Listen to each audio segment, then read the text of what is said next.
There's a song by the a group of country artists that got together called the Highway Women.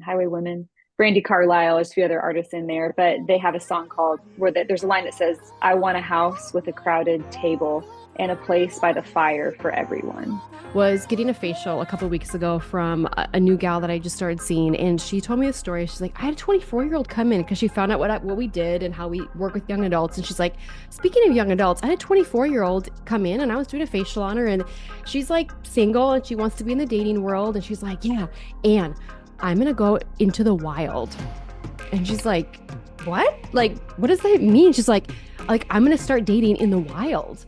And she's like, yeah, but what does that mean? She's like, like I'm gonna find my future spouse like at a bar or out in the marketplace Oh or my goodness. like out at a She's restaurant. saying like in person opposed to like dating apps in the Yeah. wild, like She's like, I'm done with the dating apps. young men listening, ask a girl on Hmm. a date, use your words, Hmm.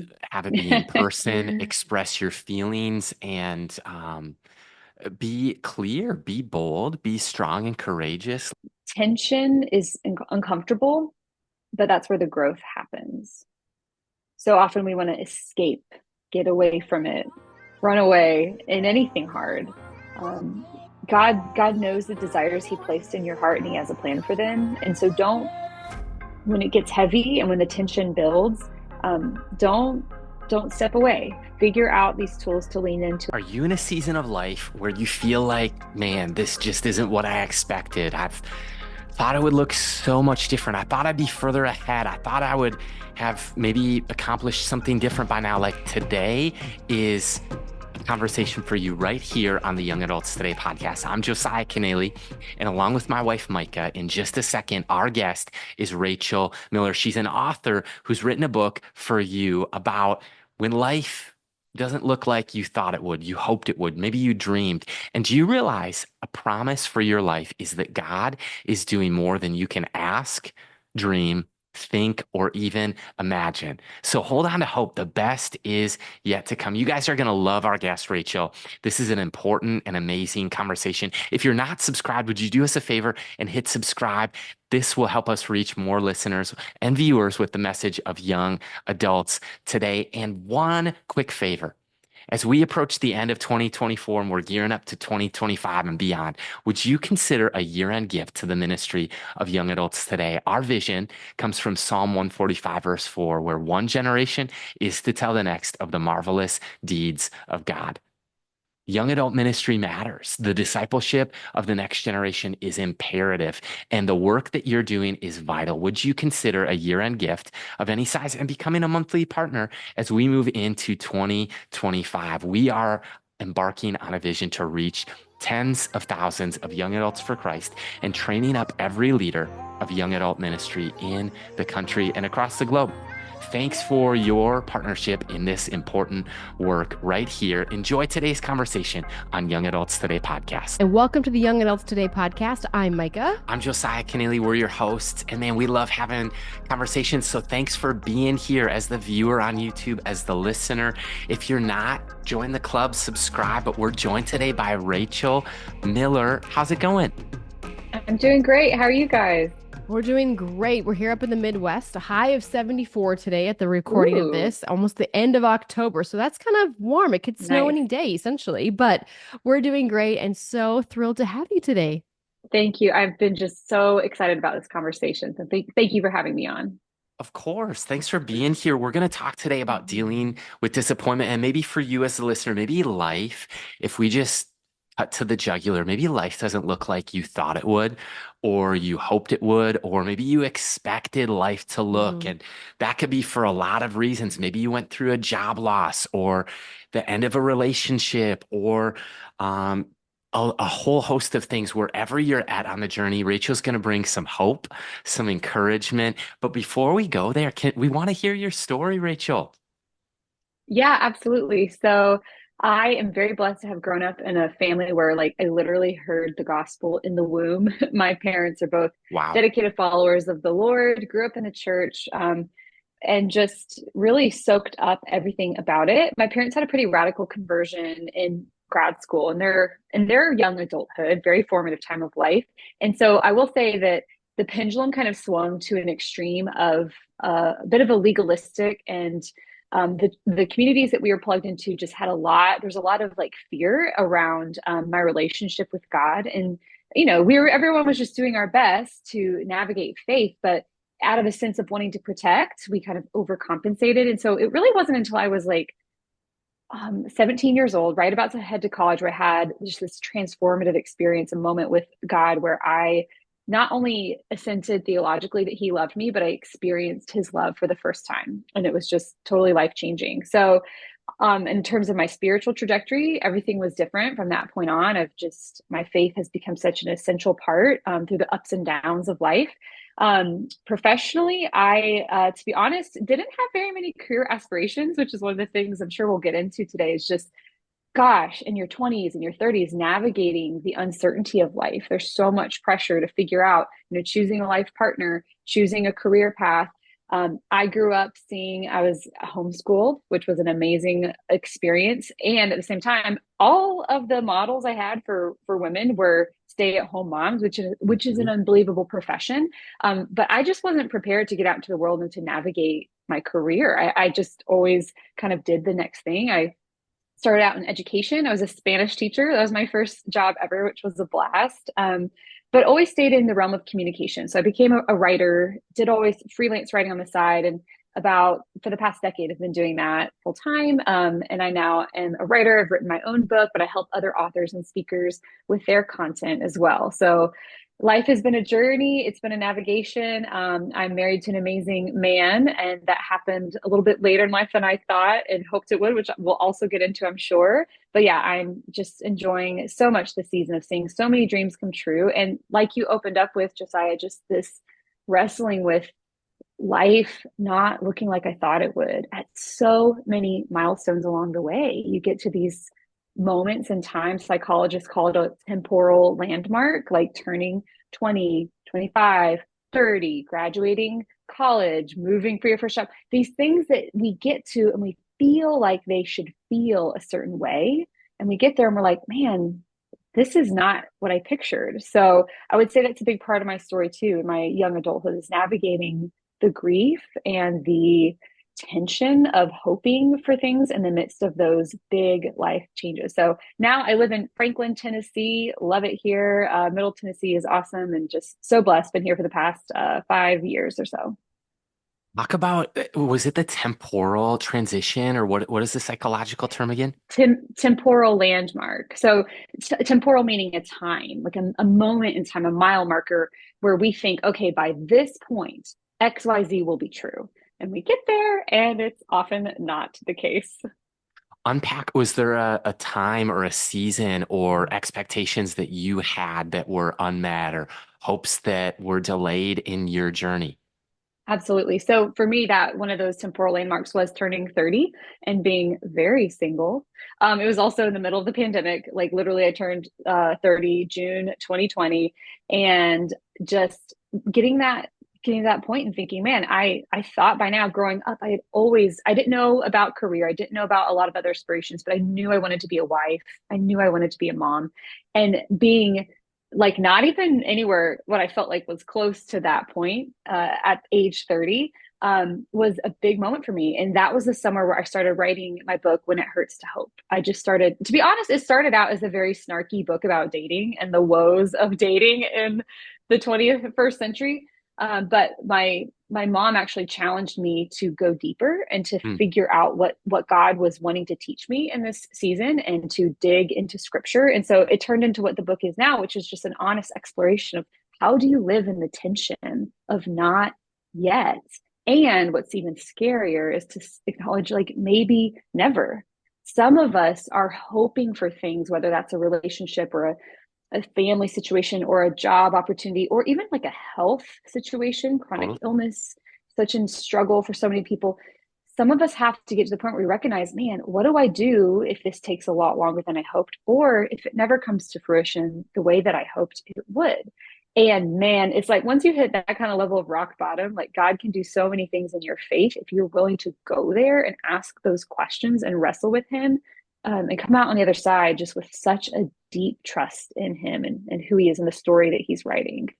Oh gosh, Rachel, I love your story already because I think I can resonate a lot with some of those mile marker moments. And I remember, first of all, they say they came out with a stat that said 85% of life's biggest decisions are made between your 18th and 35th birthday. Totally. And that's who you're going to Wow. marry, career, education, military, location of where you're going to live, how you're going to spend your finances, like all those different things. So, how much life happens in those essentially 12 to 17 years is like, holy moly, or 12, yeah, 12 to 17. But then also, I remember taking what I realize now is more or less like an inner vow. Like, I will be done having Mm, kids by the time I'm 30 because that's what my mom did. yeah. And when 30 came and I was not yet married, it was Mm, more like, holy cow, now what? Like, this was my plan. And I remember the Lord lovingly correcting me when I went to that soul level rock bottom moment of like, okay, Lord, like, this is a desire of my heart. I believe mm, that you do not put dreams in my heart to tease me, but you want to tame them. So yeah. for my 25th birthday, up until when I did get married at 30 and a half, I remember God was just taming my heart and taming my like spirit into submission with him and his will, not my own, because our flesh can act out versus us functioning and teaming up with the Holy Spirit, right?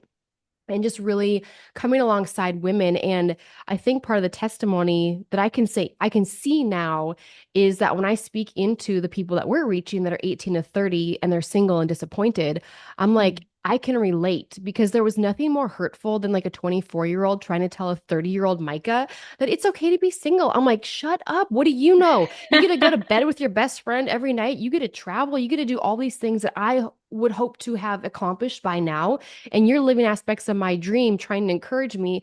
Thank you for trying to encourage me, but this is more hurtful than helpful because I hadn't walked through some of the things that God wanted to. But also to realize, like, in those moments of 18 or maybe you 17 to maybe the day you got married, you it sounds like much of your relationship with Jesus was transforming and your life was having those transformational moments and your heart was becoming softer in the process, and your mom challenging you like, maybe not take this snarky approach, but maybe like get to the gut level of disappointment with God. So when it comes to young adult ministry, we ask this to everybody because your parents' lives were obviously changed in their, young adulthood. Yours was hit at 17 to kind of start a trajectory of your life. What would you say is so crucial and vital when it comes to reaching young adults in our world today? And why is young adult ministry so important? Man, I'm, just I would say still young, but like a decade out from that, time of life that you're talking about, Micah, where you're making all of these pivotal decisions. And I would say, I mean, twofold, the opportunities, it's kind of like I picture like wet cement, just kind of settling in, and it's in a frame. And it's not that you can't ever make changes and choices beyond that moment in time, but a lot of who you are becomes set in that decade or decade and a half. And so many of the dreams and the aspirations, we have so much energy that you Mhm. take for granted the older you get. So it's pivotal, the things that you're deciding then and how that will shape the person you become. And then secondly, like we've already alluded to, young adult ministry is so important because it's hard. It's such a challenging decade and a half of pressure of like the monumental decision fatigue that you can experience from all of these things. And today's world, like our nation and our like society in the West in general, is really a lot of the fabric that has held up like the social circles that we've been a part of, church attendance. I read a stat the other day. This is true in the UK. I'm not sure if it's true about the US yet, but more women are turning 30 childless than ever. Like more than Hmm. half of women Hmm. now. It's the first time in human history. And so many of the things that we relied on previously, that we watched our parents do, our grandparents do, the social structures, the fabric that held them together, gave them a place to belong and a sense of purpose and meaning, have kind of dissolved for this generation. And so they need more than ever support and guidance and encouragement, because it's a hard time. Like I think Taylor Swift, and what in her song 22, she said, we're happy, free, confused, and lonely. Like it's all of those things. It's fun, it's exciting, it's sad, it's all of it swirling together. So the opportunity is great and the challenges are also really great. Hmm. No kidding. That is so accurate. When you study human history and sociology of this present moment, late 2024, and people who study humanity, they will tell you of the fears of population collapse because fewer people are having marriage, fewer people are Mhm. having kids, Hmm. or they're waiting. And some of it you don't know is are they waiting until later in life? Or are they just not gonna, so to speak, vote that way and make those decisions? Hmm. Um, and so I think that you're dead on the money, both in the UK, in a lot of countries, in the US as well. And man, what would you tell? I want to go like just in on one aspect of what we're talking about, and that's singleness and dating. And what would you tell, Rachel, to the person, to the young adult who's single and Hmm. discouraged, Mhm. longing for more, longing for marriage? What would you tell that person today? Man, it is such, I know I can like remember it like yesterday, just the moments of total crushing sadness and questions and fear. So the first thing I would tell somebody is to Lamentations 2:19 says, pour out your heart like water in the presence of the Lord. The first thing I would say is go to God with everything, everything, the hopes, the prayers, the petitions, the fears, the doubts, the insecurities.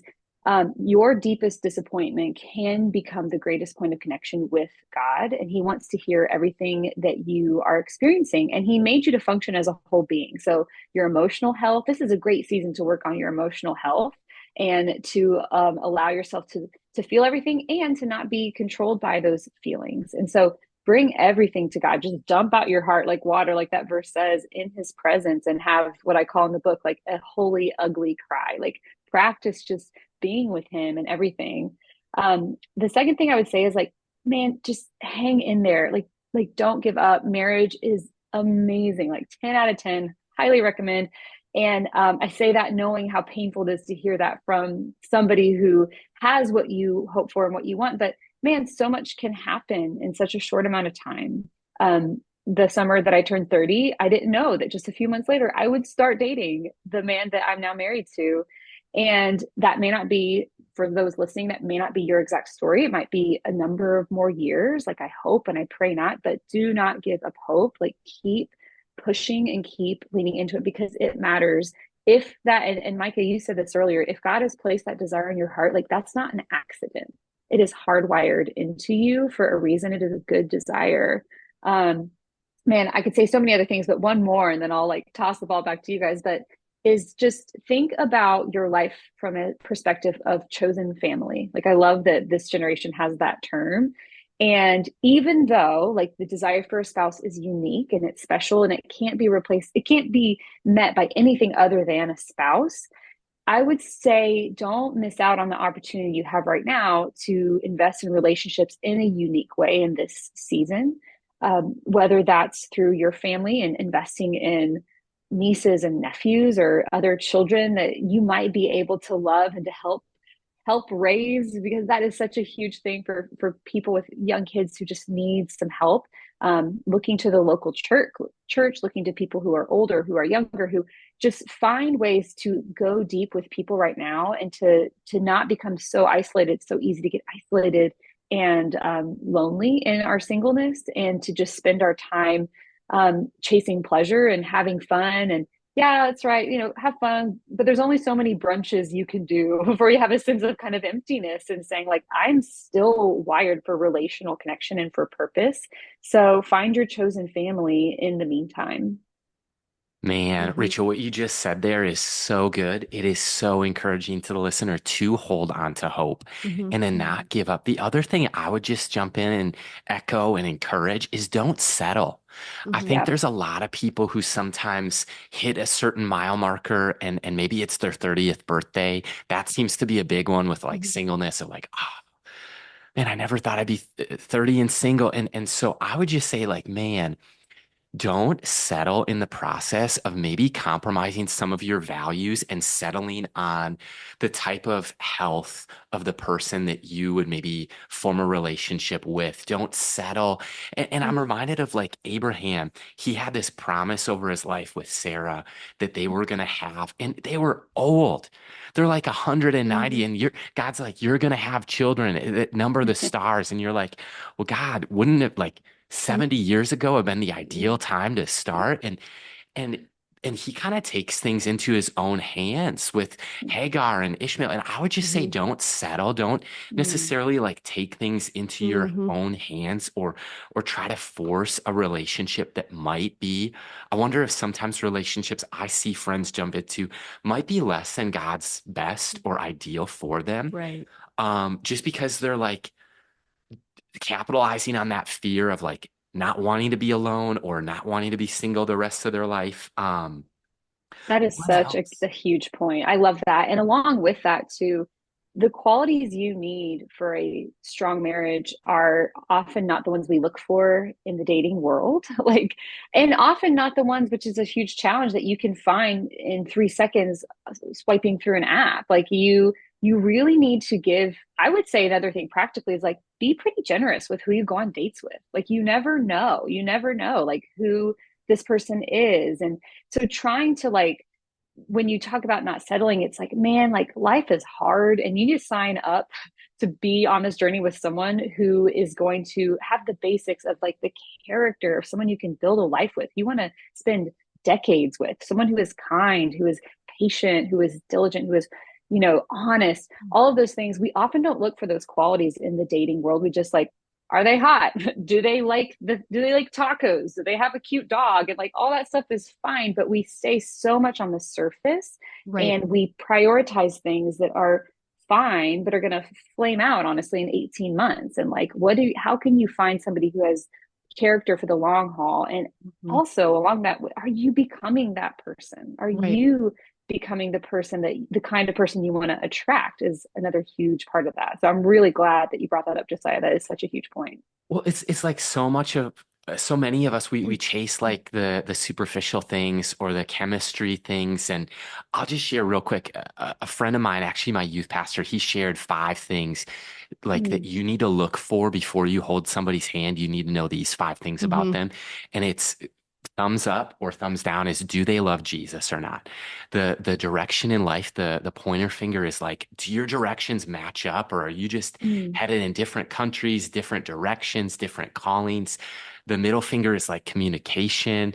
Do they communicate? Do they ghost you? Are they playing games? Or is mm, Mm-hmm. this like healthy conversation, stimulating, Yeah. great questions, great listening, and then like commitment? Mm-hmm. Is this somebody who has fruit mm, of committing in their life in general? Because if they're gonna wear a wedding ring someday, Mm-hmm. like you yeah. want them to be committed, that you're not just an option, you're just not one of many. Like, no, no, no, they're committed to you and Mm, to the Lord. And then the last one is chemistry. It's like chemistry is probably still on the top 5. It's just not top mhm. one, you That's know? where we want to Yes. start. I mean, because we can see the outward appearance, right? But the character is like kind of in those other four. Are they fruitful with the Lord? Where are they Mm, Mhm. actually going? Can they identify their emotions? Like, are they healthy in the communication yes. department?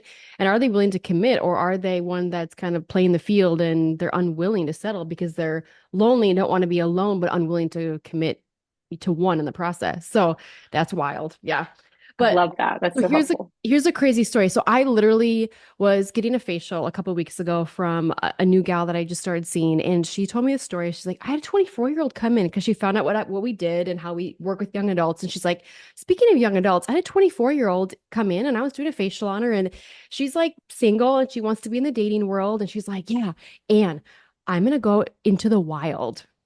And she's like, what? Like, what does that mean? She's like, I'm gonna start dating in the wild.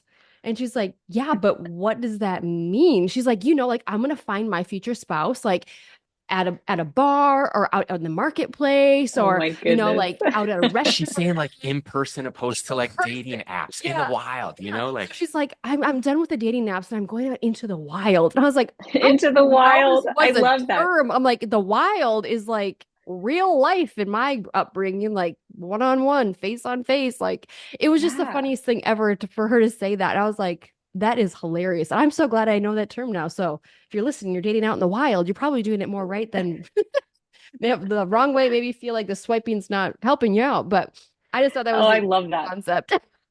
That cracks me up. Yeah. It's like But hiking she through the was wilderness. right.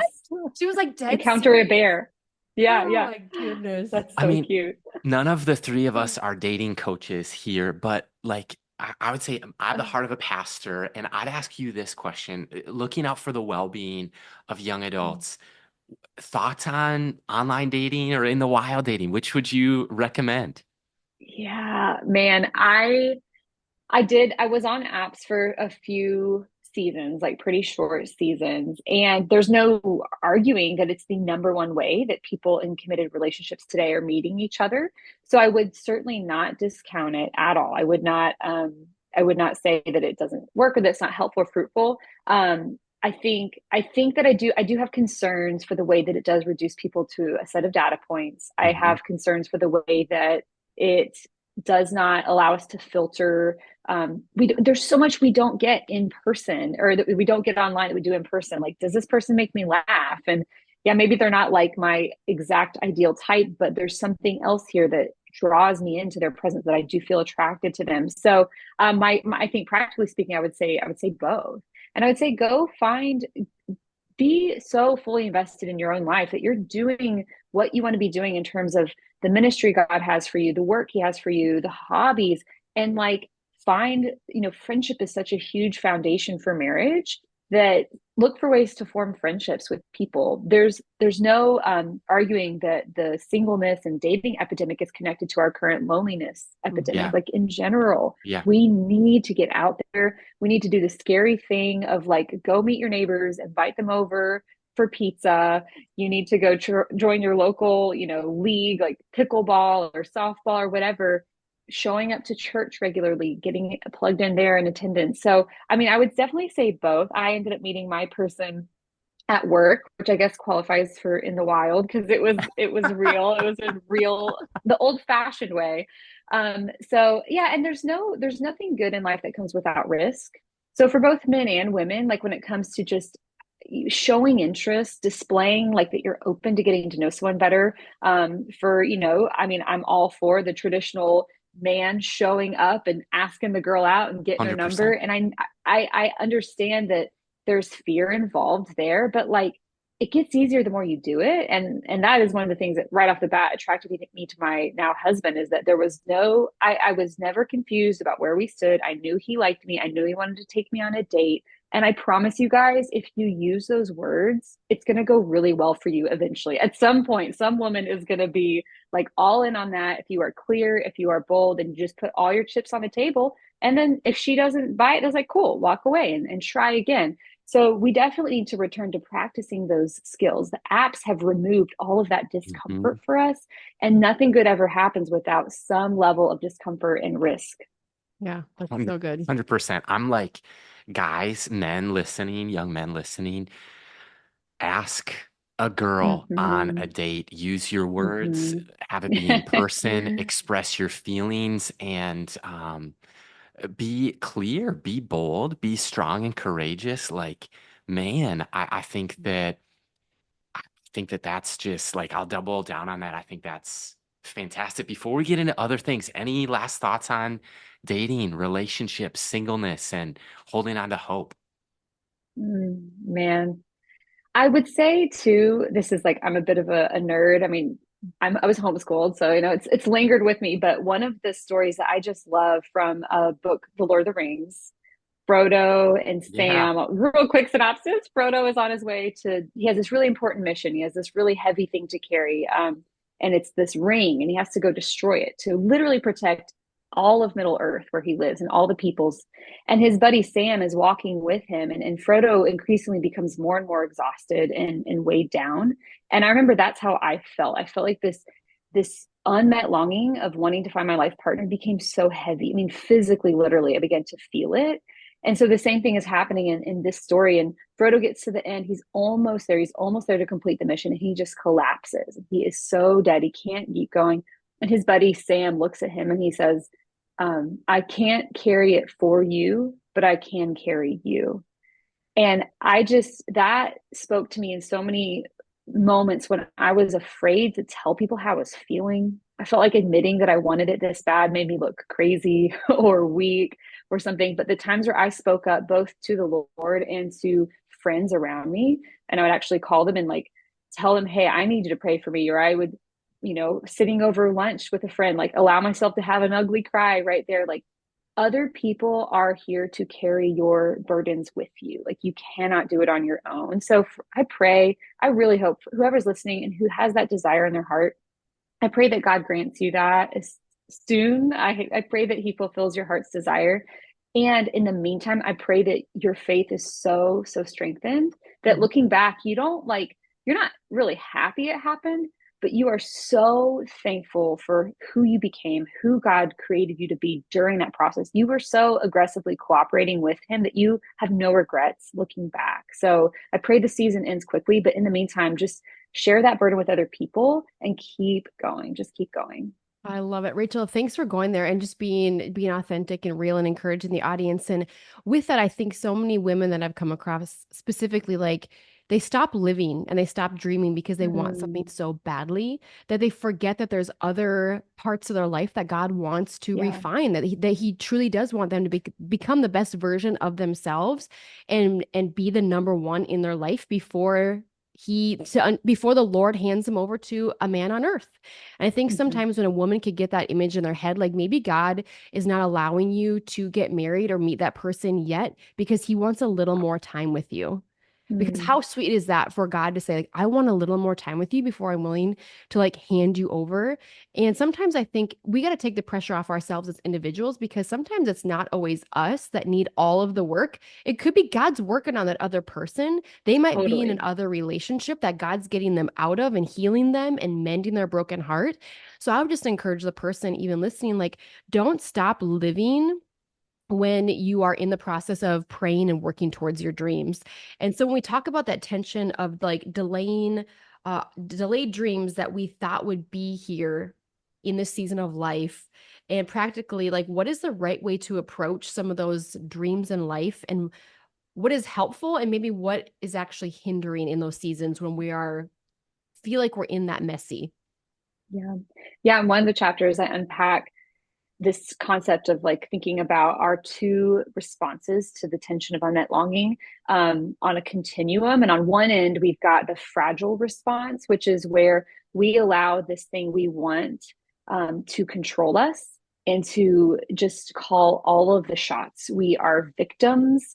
We become anxious. We become obsessive. We become impatient, always problem solving. Like at one point, when I was dating, I was like kind of dating two roommates at the same time. Like I was just making bad choices. It's like I'll do anything. Will anybody love me?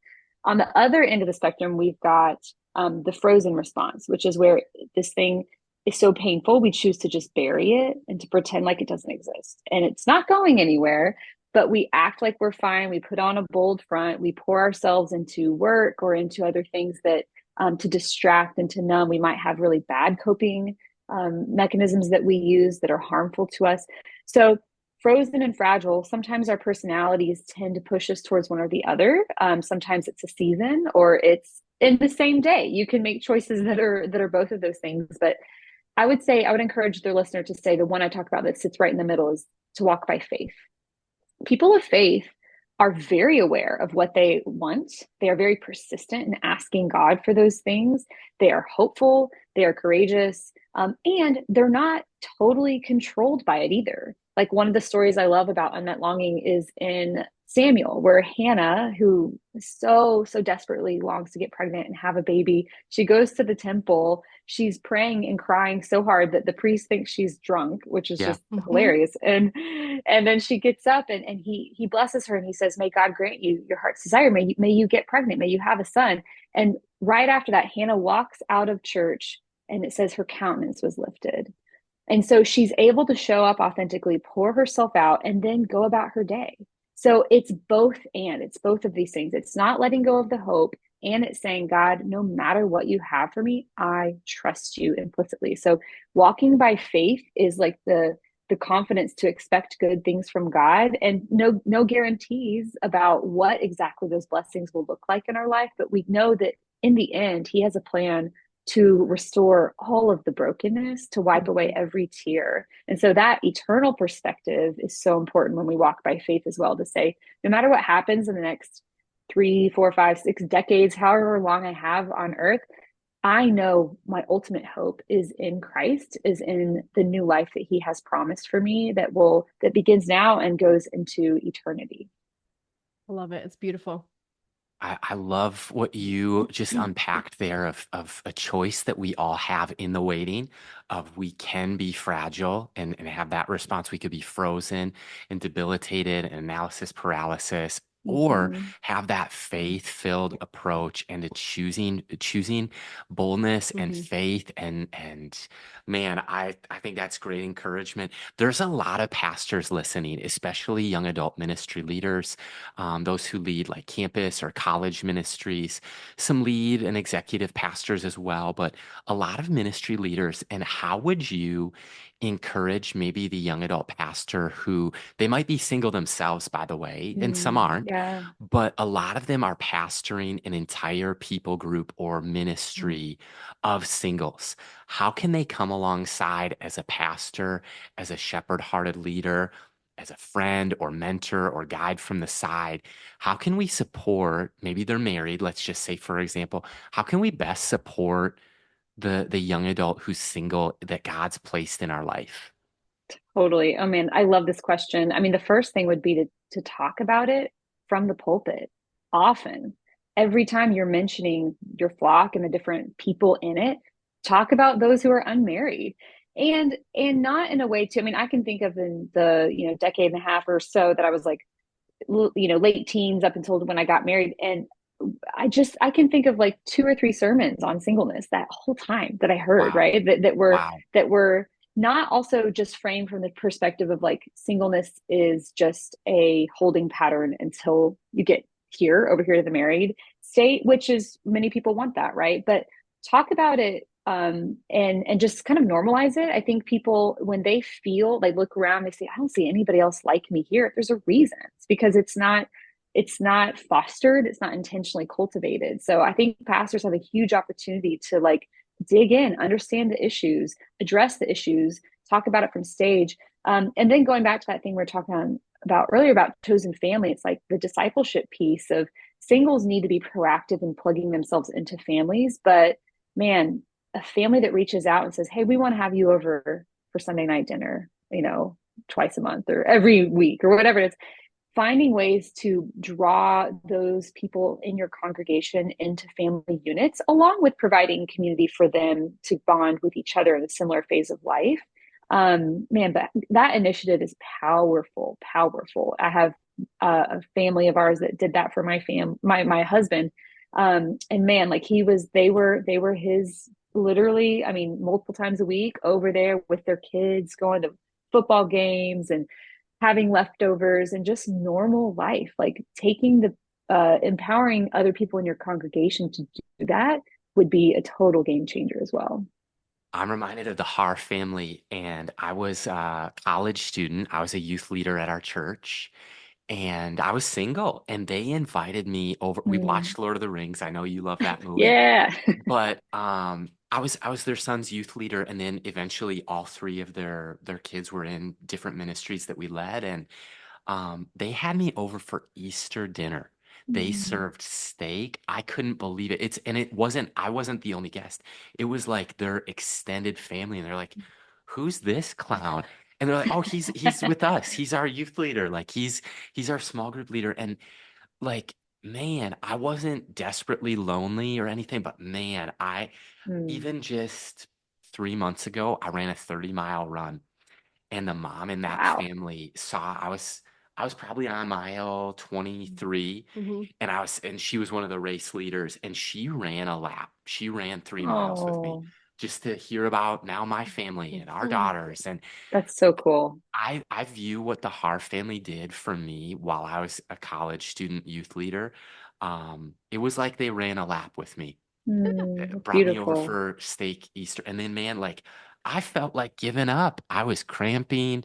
I was trying to not inflict permanent damage on my body during this ultra marathon, and they ran that with me. And I think of like to talk to the pastor for a second. You might have got married young. You might have went to college or Mm, seminary or Bible college.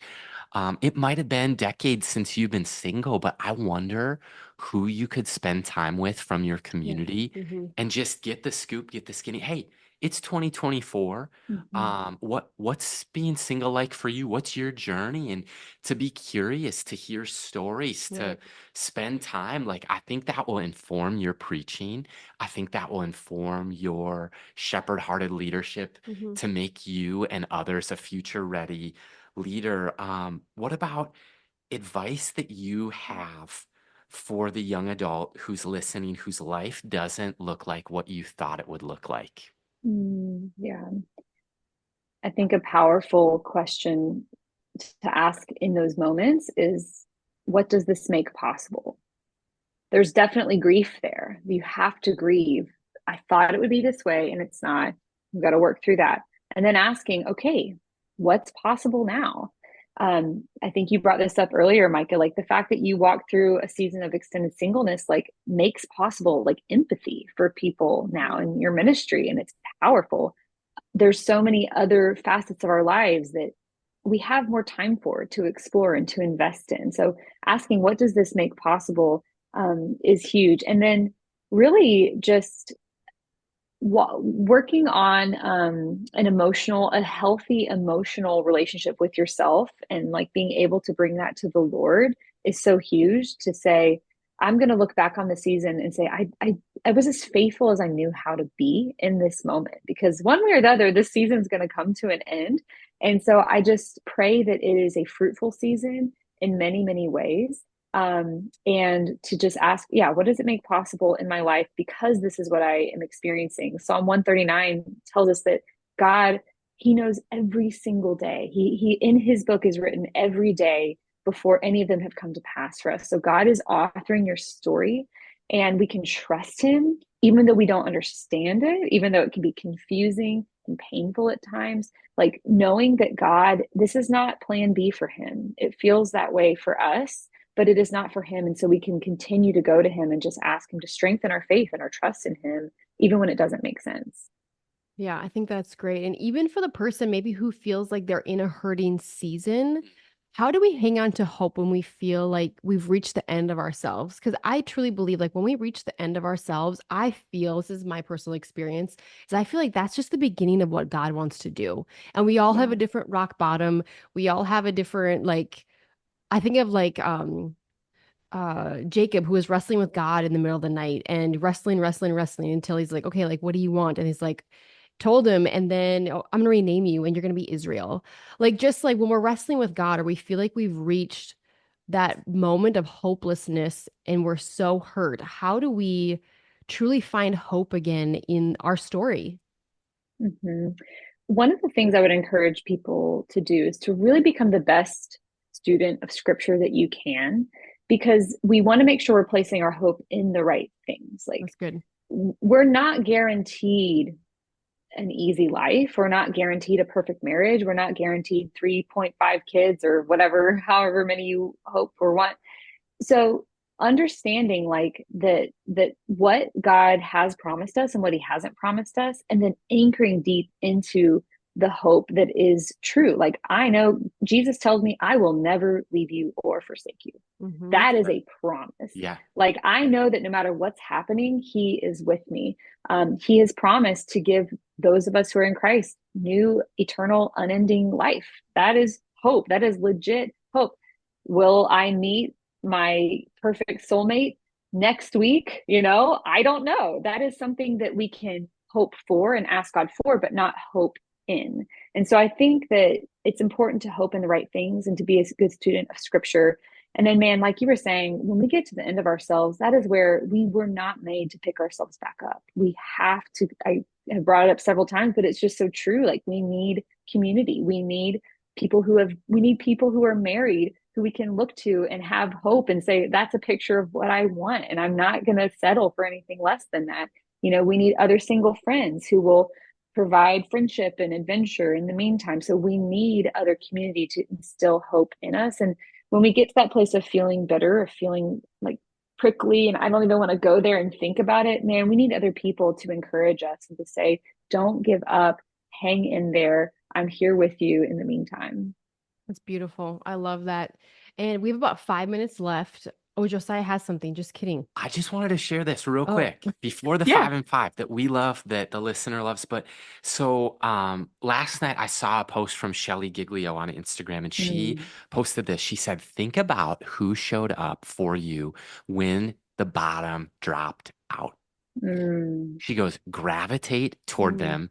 There's a pretty good chance those are your people. love that. mhm, That is so good. And I shared that to my story because I was like, man, and I just wanted to share that after what you both said about holding on to hope, or maybe you feel like life's hanging on by a thread, or you're just at like the bottom fell out. Maybe you do feel like you're near the bottom or at the bottom or wondering, can it only go up from here? Because it doesn't feel like it can go down much further. But when I read that last night, I thought of a season in my life about 2017, 2018 that I went through some hardship. And one of the gifts that I discovered through that time is to underscore the point that you just said is God was absolutely with me. mhm, I encountered his presence in ways I hadn't before.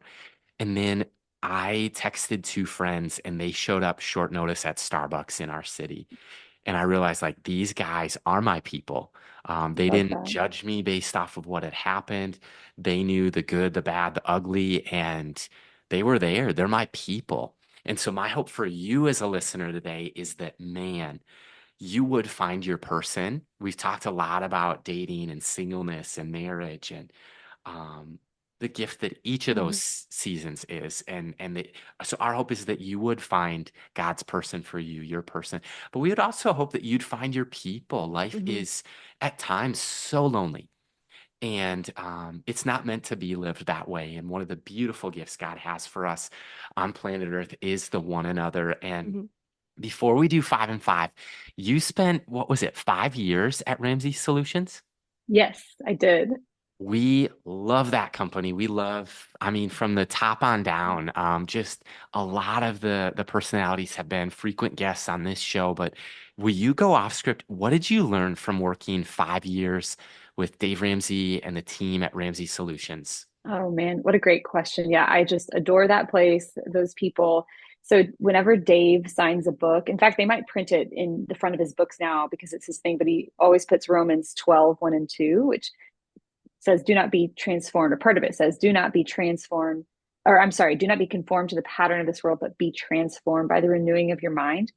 And I would say Ramsey Solutions is a place of transformation. Mm, It's a place of change. And yeah. they do it through money, which is, by the way, another great thing to be doing in your single years is to Mhm, get your money in order. Man, that is going to help you no matter what where life takes you, but it's also going to make you very attractive to other people mhm, if you have your stuff together. So check out Ramsey and all of their resources. But yeah, transformation. I'm just so grateful because I wrote to some of my leaders when I left. I who I was when I started here and who I'm walking out now 5 years later, I almost don't recognize myself. It's a place of growth. It's a place of just amazing community.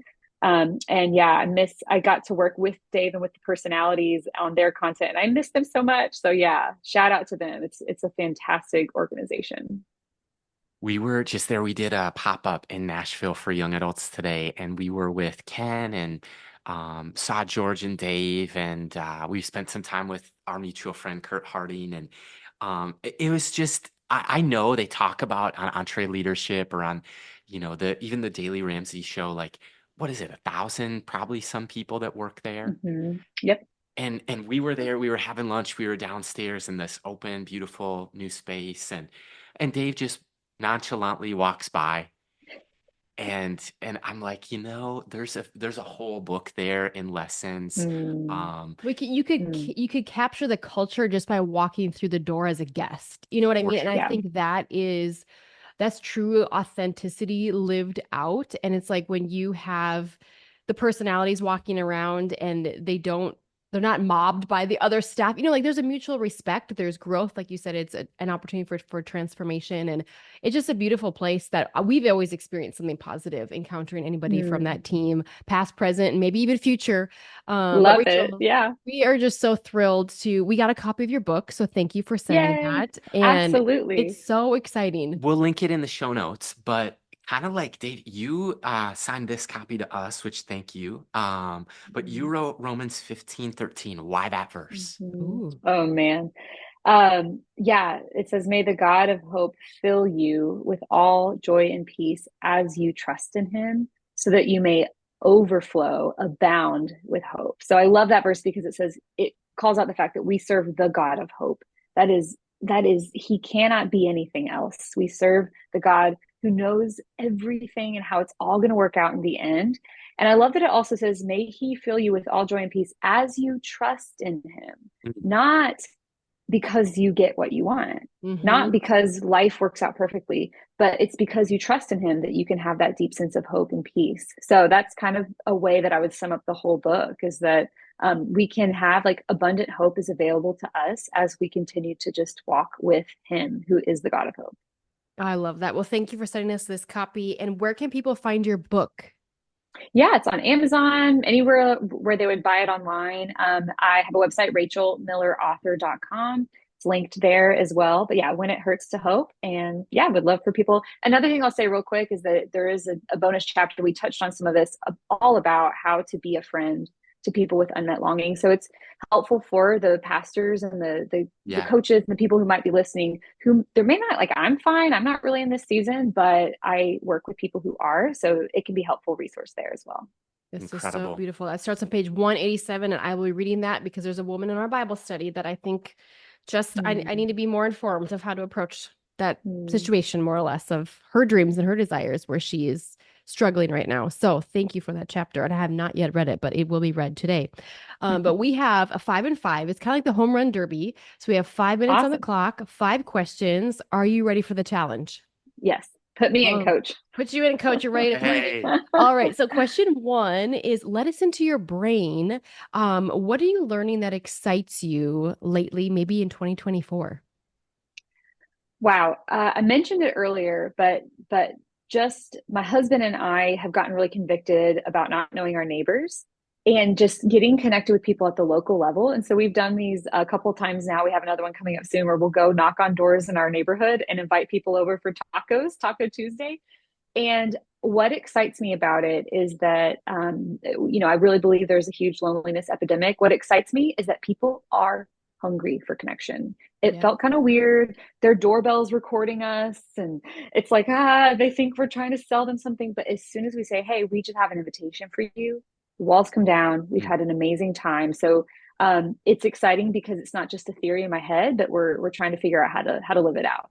So, That's awesome. There's a fun fact. So in Minnesota, one thing that draws people in is a fire pit at the end of your driveway. mm, So if you have some extra chairs, a fire pit, anybody walking so their cool. dog, if s'mores. you have a s'more table set up, if you're like, what are you guys doing out here? Like, hey, come on, come on, take a sit. We got something for you, whatever. So that's a fun little trick that some of our friends have used, and they've been able I to love witness that. to their neighbors and meet new people in their community. And I don't know. It's just super fun. I go to Josiah. I was like, should we do that for Halloween? Should we literally put up the fire pit at the end of our Yes. driveway and make it more like a family drop by versus shut our doors, pretend we're not home? Right. Yeah, Because that's what totally. we I love want that to idea. do, but I don't think it's what we should do. It's amazing. Anyway, back to question two. Sorry. What is a hobby that you enjoy for fun? Is it pickleball? Is it reading, writing? What are you into? I am obsessed with books. I read all the time and write for fun. But I would say something I love doing is rock climbing. I was big into Hey, rock climbing for about, gosh, like 5, 6, maybe 7 years. And then in the last 2 years, since I moved a little bit away from my gym, I don't go as often, but it is such a great stress reliever and it's very, very exciting. I started it because I was deathly afraid of heights and it's helped out a lot. So I'm not as scared anymore, but it's an amazing sport. It's such a fun way to connect with people. And yeah, it's a great sport. it's a pretty good adrenaline rush too.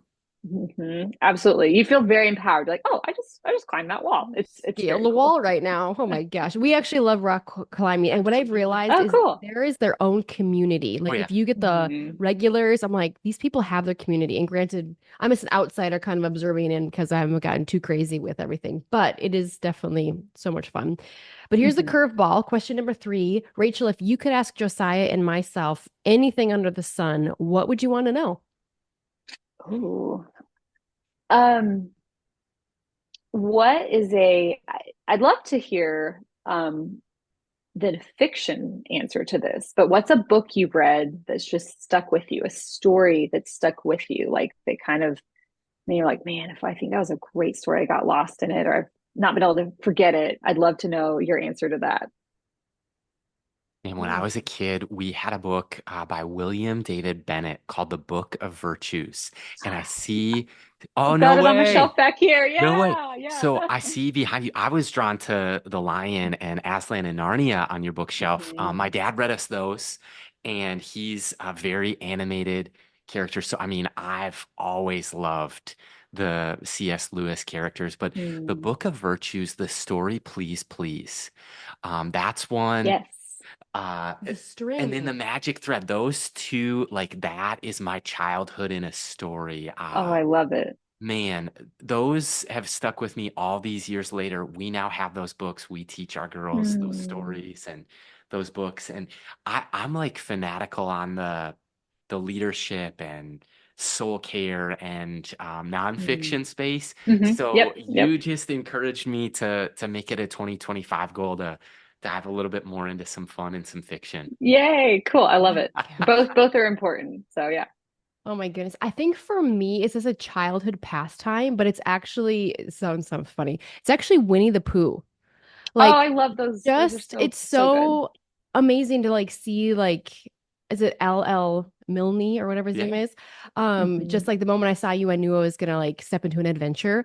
Like I just think that there's such I don't know, there's something connected to like Winnie the Pooh because I'm like, oh, I'm like anything like Walt Disney or like you see the how it has evolved Hmm. throughout the years. And now our girls are watching, they watch the old one, like, Mom, is this the old Winnie the Pooh that you watched? Because now they have Winnie the Oh, Pooh and yeah. Darby and they got this little girl on there instead, and Christopher Robin will do a sneak peeks every once in a while. But I think there's just like this escape of like, oh my gosh, like off to the 100 acre wood. Like I think it was my childhood of Yeah. like living in we call them in North Dakota. I'm originally from. We call them coulees, which are like these big hills Oh, that have all cool. this vegetation, and like you can go sledding down them. We would play all sorts of like adventurous games down there. So I think anything escape from reality is something that I've always enjoyed in the adventurous side of things. So I love it. That yeah. is so cool. This doesn't count as your question, but what's your best fiction recommendation if I'm trying to pick something up in 2025? Ooh. Oh man. It's a bit heavy, but I think it's one of the best books I've read in the past few years. But Barbara Kingsolver wrote a book called Demon Copperhead. Kind of an odd name, but it's an ode to David Copperfield. And it's a thick book, amazing, amazing writing. It's a little bit heavy because it's about from the perspective of a young boy growing up in Appalachia with the opioid crisis. But Wow, gosh, it's an incredible story. So that's the first one that comes to mind that I've read recently. Wild. amazing. All right. What is your dream in a sentence? I there's a song by the a group of country artists that got together called the Highway Women. Brandy Carlisle, there's a few other artists in there, but they have a song called there's a line that says, "I want a house with a crowded table and a place by the fire for everyone." And I think I'm going to go with that sentence. They'll steal it from them, but just, my husband and I have a huge heart for hospitality. We want to grow our family. We don't have kids yet. So a house with a crowded table, and just making space for community because I believe that the gospel really does, it's best shared in person and life on life. And so just to advance God's kingdom through having an open home and yeah, we that's probably what I would say is just continue to expand those opportunities, those moments, and the impact for both family and for friends and people in our community. Oh, I think it's beautiful. All right, Rachel, this is our concluding question that we have in our time with you. But if you could leave the listener with one word of encouragement, what would you want to leave them with today? Mm. That tension is uncomfortable, but that's where the growth happens. So often we want to escape, get away from it, run away in anything hard. Um, God knows the desires He placed in your heart, and He has a plan for them. And so don't, when it gets heavy and when the tension builds, don't step away. Figure out these tools to lean into it and to grow and stay connected to yourself, stay connected to Him, stay connected to other people, because that tension is shaping you into someone who is more like Christ than you were at the beginning of all of this. Love it. You are a phenomenal podcast guest, Rachel. Yay. Thanks, guys. It's been so fun. Yeah, really appreciate you both. This has been really sweet. We've done, I think January will be episode 300, so 280 Wow. change.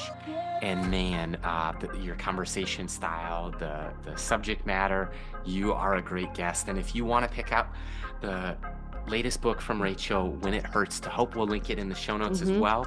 But this is the Young Adults Today podcast. If you stuck with us to the very end of this episode, you're our tribe, you're our people, you're the Young Adults Today fam.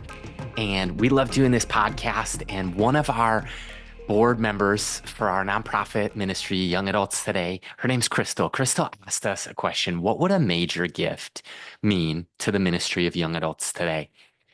And I shared with Crystal the story I'm about to share right now is a couple years ago, we started Young Adults Today and sat for breakfast with a generous person. We did not ask them to give in that moment.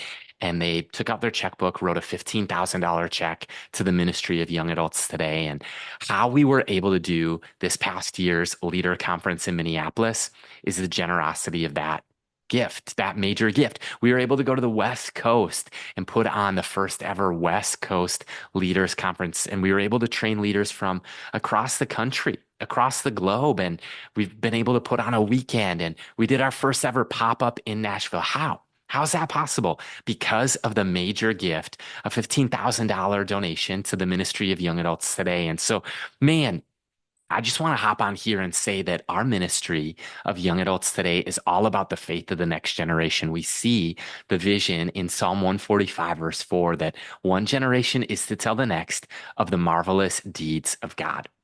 And you can't spell gospel without go. Like, we want to go and make disciples of young adults in Minnesota, in the Midwest, on the West Coast.